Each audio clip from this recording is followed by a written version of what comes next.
Hello, How are you? good and you? Good, thank you. From New Zealand, Television New Zealand. New Zealand and Ben O'Keefe will referee your game again.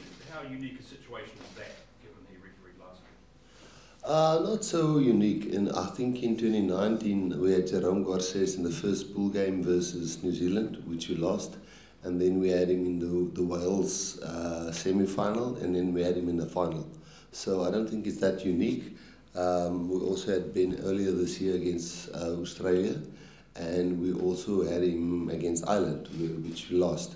So yes, we've won some with him, lost some with him, and I'm sure the English team has had him somewhere the last 2 years as well. But yes, yeah, we're comfortable with the way he referees, and yes, I guess for it's good to have a referee that you've had before. I know you'll be firmly focused on England, but is there any part of your brain that moves ahead to the possibility of facing the All Blacks? Yes, I think to talk about the All Blacks will be disrespectful to England, because they're a massive speed bump for us to get over. I would more say a porthole than a speed bump, because I was just looking here at I'll get to New Zealand. I was just looking here at the possible teams that I think can play. I think we average 200 minutes per player, they 260. I think the average caps of our team will be about 54, they'll be about 59. I think the average age of our team is 30, the average age of their team are 29, and then the average weight is 104 and 105. So it's two teams. England's unbeaten. They they stuck to their guns. Borthwick since he's been appointed, and they kept believing on what they're doing, and it's paying off, and you can see their team full of belief, and they will be definitely hurting from not just last year when we beat them, but also from the World Cup final in 2019. So they will be a very, very desperate team, and a team which you respect. Then answering your question on the All Blacks, I don't think us or England will again like to predict who we want to play against. I think the All Blacks will be unbelievably difficult, but I think Argentina is going to make it really, really tough for the All Blacks. They have that ability to pitch up on that one day where they just, in the last couple of years, beat some of the big teams regularly. But no, I firmly on England at this stage. Razzie, hi, Charles from the Daily Telegraph here. I just wondered, on the back of the O'Keefe announcement today and the fact that this is going to be the third time this tournament that you've had him, as you just alluded to, does that, with the way that the game's refereed now, does that suit you better, or does it suit England better, having not had him as much of late? Well, I think he looks probably at it both ways. He probably have some problems with certain areas of our games, and he might be happy with some areas of our games which he has experienced. So I guess him looking out for us not to make the same mistakes that he maybe have missed, and then on the other hand, for us to try and keep doing the things that he thought the pictures that we gave were right. So I think it's 50-50. Of course, although he hasn't, I can't remember when last he refereed England, but he wouldn't have a preference on how they would approach the breakdown, or how they handle scrum pictures, or how they would do under the high ball. So I guess it's a bit of an unknown, which, I don't know, is it a positive, is it negative? I think the team that respects the referee the most on Saturday, and then obviously try and stay within the laws without hopefully not having rugby accidents causing cards. And I think that's one thing that Ben has really done well in all three games that we had him so far, and I think Borthwick will be as pleased if the game gets refereed like that. Just finally from me, on Sia and his trajectory as captain, he's very polite and diplomatic with referees. That's one of his sort of outstanding attributes, and he treats them with the utmost respect. How have you seen that sort of journey develop throughout his career, and how important is that in the modern day game, and how important is that with the way that with the communication and interaction between players and referees? Yeah, I think overall, I think I've said it a few times, and I think it's well documented now that we made some changes. I would say a year and a half ago, after the French Test match and the Irish Test match. We didn't just make changes in our approach to the referees. We really wanted to get somebody on board who's a non-South African who can help us with how people see us. Sometimes a lot of things get lost in translation, and a lot of things get lost in tone, the tone of voice. I know my tone of my voice is maybe not the softest, or sometimes it sounds a little bit. I sound annoyed or maybe not as friendly as it should, and we really wanted somebody in. Sia's got the gift of communicating with everybody, anybody, a player, a teammate, a referee, a AR, the media. He just got that gift of being friendly, and even though he speaks in his third language, and I mean he can speak Afrikaans, Xhosa, and English, you know, he speaks well, he handles himself well, and yeah, to be honest with you, our whole thing has changed, and as I have admitted that with the communication channels previously, the frustration on both sides, both us and World Rugby, was really, obviously, as everybody knows, really low, and we even had to change our game plan to make sure that we can't just rely on the referees to make these tough decisions in mauls and scrums and stuff. We have to have other shots firing in different departments, but in short, I think it's nice for a referee or anybody who works with Sia, because he's a friendly guy. Rassie, Alex Lowe from The Times. I'd be very interested to know what that England team is you've got written down on your sheet. Who is the team? Yeah. Yeah, well, no, we're guessing, obviously. No, we took the basic guys, you know, Gens, George, Sinclair, Itoje, Chisholm, Laws, Curry, Earl, Mitchell, Farrell, Daly, Tulagi, Marchant, May, Marcus Smith or Stewart, Dan, Mahler, Cole, George, Pally, Ben Young, so Danny, George Ford and Ollie. That's who we think, but we might be totally wrong. The two moments that stood out to a lot of us in the last game, calling the scrum from a mark and the charge down, which were really effective pieces of clear, coaching thought had gone into it. Is one of the great values of those is that you can also plant a seed of doubt into the mind of your next opponents who happen to be England. So Owen Farrell might have to look at how quickly he addresses the ball. England might have to look at their kicking strategy. Yeah, I think a lot of things gets done sometimes that doesn't work, which people don't even pick up. And then you think it's hell of a good plan, and then it doesn't work, but people don't even realize you did something stupid, So every now and then things work out well. I think the mark worked out well because I think it's really to play against that big French pack and never get a scrum. The last test match we had one scrum, and they kicked all the balls in long into our 22, and it's a free kick, so you can take a scrum from it, and we really want to engage in scrums, because not just to show dominance, but just to get the fatigue factor into both backs. Then the charge down, not all ideas are coming from me. The kicker, Zandile, everybody, the players give input, and no, I think we as worried about the plans.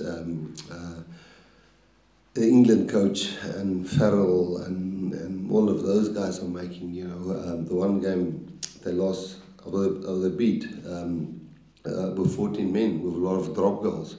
That might come this Saturday, and that's something we have to watch out for.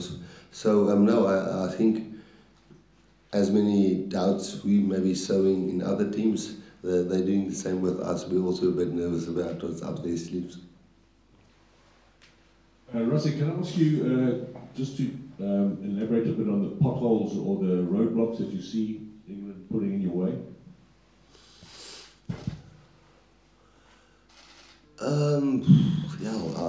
Firstly, guessing the team is interesting with Marcus, will he or Freddie plays. Marcus has got this massive X factor, and Freddie is unbelievable under the high ball. Will Owen play inside centre and Tulagi outside, or will Ford play fly off and come drop goal everything there? They've got Courtney there that can play lock and flank. He's been such a rocket flank for them. And with their energy with the other two young loose forward, that shows so much energy on the field on all departments. They've got Sinclair, Jamie, and so many experienced players that played against us last time. And I think because they've played us end of year last year, they played us at the World Cup, in the World Cup final, and I think they will have some beef with us. I think they will be very physical. I think they will definitely step it up at all set phases. And then I think they've got a team full of, Tulagi himself, just to stop him alone is going to be a big job no matter what position he plays. And then you never know what Farrell dish out on the day. And the new scrum half, I'm not sure if Danike or Youngs will be in the mix, but new scrum half is certainly somebody that can lighten up with his snappy breaks around the ruck. So I think there's threats all over the park, and it's starting to get together for Borthwick. Hello, Percy. Can I ask you, I think I speak loud enough. Yes. This past weekend was a taxing game for you guys and your opponents, especially the Springboks who are advancing out to the semi-finals. I know you guys don't speak of team selection before the announcement. You mentioned yesterday that internally you guys announced the squad. Is there any need to make any changes, and is there a temptation possibly to bring a player like Lukhanyo back into the squad? There's a temptation to bring Lukhanyo back in. There's a temptation to start Andre and Faf together. There's a temptation to put Canan Moody in the mix, the way England plays. There's a temptation to go with a 6-2 split. There's a lot of temptations because we've got a 33-man squad, which every single one is fit. That's probably the reason why we're only announcing our team 48 hours before. Of course, we would also like to see what England, which way they would go. When France went 6-2, we went 5-3. It will be really interesting if England would ever consider go 6-2. We will have to adapt a little bit, and yes, as I say, the halfback pairing and the fly-offs might switch around. Lukhanyo is looking really great, but so is Canan. And then in the forward pack, a guy like Jean Klein can really bring a lot to a physical game with definitely two locks who's doing really well long, tall, physical forwards. Tall line-out options and Itoje, and it looks difficult, and we found it difficult to get line-outs against England, so all of those things are options. And just lastly, can I ask you, obviously my colleague is asking the question about, are you guys not looking ahead to a possible final?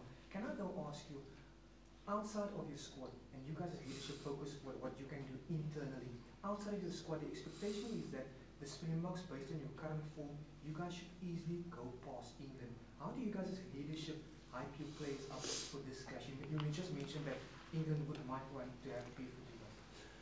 No, I think there's always three realities. There's the reality what England believe, there's the reality what the world say in the media and the pundits, and then there's our reality, and then there's the truth. The truth is England haven't lost the pool game. They didn't lose the quarterfinal. They were in the building stage. They stuck to the guns. I don't think they've got a lot of injuries, except I think one of the nines was injured and he couldn't make the squad. Was it from, I can't remember his name now. But no, we would be stupid. We know we've got a 6-day turnaround. We travelled yesterday. I think they also had a 6-day turnaround, and yeah, it will be a game where, if you look at the caps, I mean, if you look at the age, it's exactly the same, 29, 30, 55 and 56, you know. They've managed their minutes 216, we're on 200 minutes per man. You know, so it's two teams that's fresh enough. There's other teams that's got in the 300-400 minutes for their players, and you could see them getting injuries in certain positions. So no, we stay in our reality. What we believe, what we analyse, how we train, and we certainly know that England will be as tough as it comes. Hi, Tom here. Are you weighing up a 7-1 split as well this weekend? It's tough to weigh up a 7-1 with both Mani and Andre being ready now. You know, giving Faf and Andre a start together is obviously very tempting. But you know, having Vili also in the 23, then it means a guy like our fullback Damian Willemse must probably stay out of the 23, and he's the guy who covers 10, 12, 15 for you. So I think a 6-2 is more likely, just because you know, you might have two actual fully fit fly-offs available, and you have to have a 9 on the bench as well. So I think a 7-1 is out of the question. Thank you. And can I ask, England, there are several players in the England team who are likely to be playing their last tournaments, and they've talked about it being a motivational factor. They want to leave on a high. Several of them have talked about towards the end of their careers. Is that something similar on your side as well, feeling of transition, and obviously your coaches moving on at the end of the World Cup? Is that also a motivating factor for you? Yeah, look, I've been at World Cup since 1999, and I've fell out in the semi-finals as a player, in extra time against Australia, and then in 2011 we fell out in the quarterfinals, which is awful. You just, the next day you just get onto a plane and you all fly in different directions, and you only see your teammates next year, June. A semi-final is, it's terrible to lose a semi-final, because you have to play that third and fourth place playoff, and you know, I've played in that game as well when we played against New Zealand, and then we've won a World Cup in 2019. So yeah, to answer your question, I think I look at the England squad. They've got about 12 players who's over 30, and we've got 14 who's over 30. You know, so and another 4 years, that means most of those guys are 34, 35. Not a lot of guys, yes, the Johnny Sextons and the Dion Fouris and those kind of guys who go still 36, 37. But I guess in our group there will be a big turnaround. And the coaching side, definitely, obviously Jacques and Felix is leaving. I'm not sure exactly what the England setup and coaching staff and players retiring or not retiring. But at least if they lose or win in this game, they do still have a third and fourth place playoff. So there's at least one other game for either us or them. But it's definitely something that we all talk about. You know, it would be great to end your career on a high and not on a low. Good evening, Rasif Kanyisuya. You've mentioned the minutes that the players have gone through. How important does conditioning and recovery become after such a physically taxing test like we watched on Sunday against France? Yeah, it differs, I think, from team to team. I think England did not have what we had. I think we played 6 games prior to the World Cup. You know, 3 Rugby Championships games, and then 4, 3 and Argentina. That's 4. Argentina twice, and then we played the All Blacks and we played Wales. So we played 6 games, and then we played 4 pool games. So we went strongest team, a mix. And then third game, strongest team in a mix. And from now we're trying to pick the best team that we feel can hang in there for 3 games. Some teams went and just picked the best team every single game. I think that's a bit tough to do that. So I think recovery, that's the word you used, is the most important thing now. and to try and get guys fit now for, I mean, I think there's 13 days left of the World Cup, 13 or 12. I think from today there's only 13 days left. We've been together for 18 weeks, you know, and there's only 13 days left, so I don't think anybody's going to become stronger or fitter or faster in the next 13 days. So recovery and accuracy in training sessions is probably the biggest thing, I think, Kanishu, that we will look at.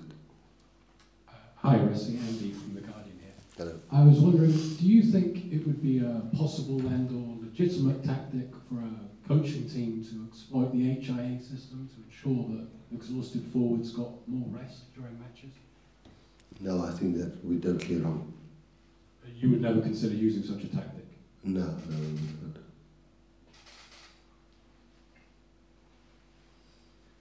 Hi, Rassi. You talked about Steve Borthwick. Is his journey with England remembers you your experience with when you started with the Springboks in 2000 before the World Cup in Japan, or is it two things totally different? Because he took an England in not a good position 1 year ago. Yeah. Then they are in semi-final. Yeah. Oh yeah, I think it's very, now that you mention it that way, I think it's very similar. I think he's doing a great job. I think he was under tremendous pressure with the first 4 or 5 games that he played. I mean, he lost to Fiji and those kind of things. But for me, a sign of a great coach is when players keep on believing on you and you don't lose your dressing room. And for me, Steve has never lost his dressing room. You could see he brought guys in, he was quite honest, he spoke openly in media sessions about players and standards and what he wants to achieve, and he's slowly getting there. It must be 5 games on the trot now that he's won.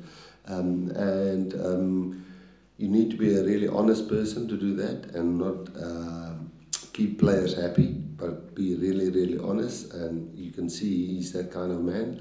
And then players will play for you, and that's the way Jacques Nienaber does it with Springboks, and that's the way I think Steve does it. So that's why I think it's going to be a battle of players, not just wanting to do it for themselves and their countries, but also for the coaches. You guys have come through the difficult side of the World Cup draw, statistically at least. Do you see that as an advantage or a disadvantage, reaching this stage of competition? I think there's been World Cups where teams gone through and never played teams that's ranked in the top 4 and win a World Cup. You know, I think I can name a few teams, but I wouldn't like to do that right now. But certainly, if England wants to win the World Cup, they will play. They will have to beat us, who's number 1 currently in the world. You know, they will then, if they go into the final, will have to beat New Zealand or Argentina. If it's New Zealand, they might be number 1 in the world then. So somewhere during your pool matches, all quarterfinals, semi-final, finals, you have to beat the best somewhere. I think there's been 1 or 2 World Cups where there's been the really easy route where a team won the World Cup and almost missed all the big guns because of the draw. Everybody's making a hell of a hoo-ha about the draw, but I mean, World Rugby don't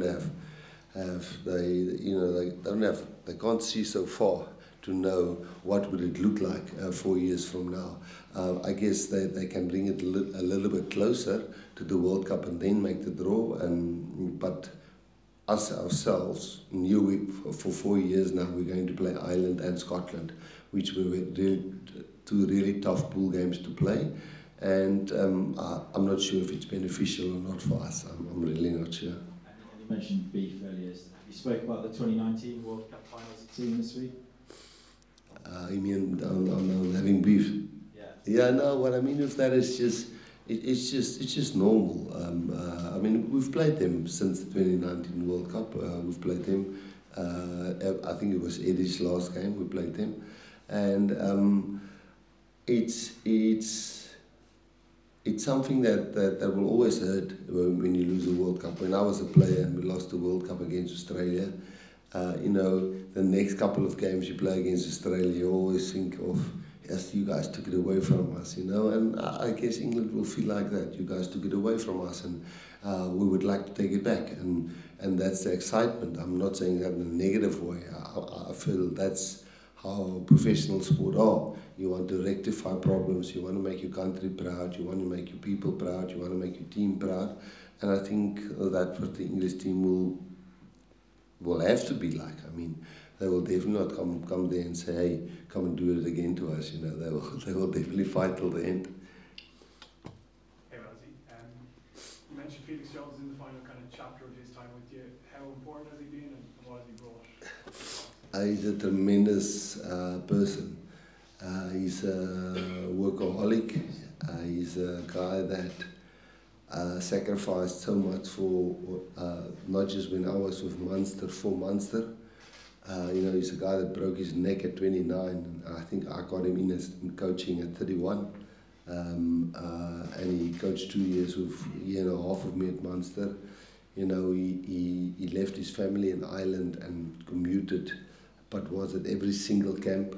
You know, he had a house there on a golf estate that he hired himself. Him and his family came over. It must have been a really, on a family side, a really tough ask on him.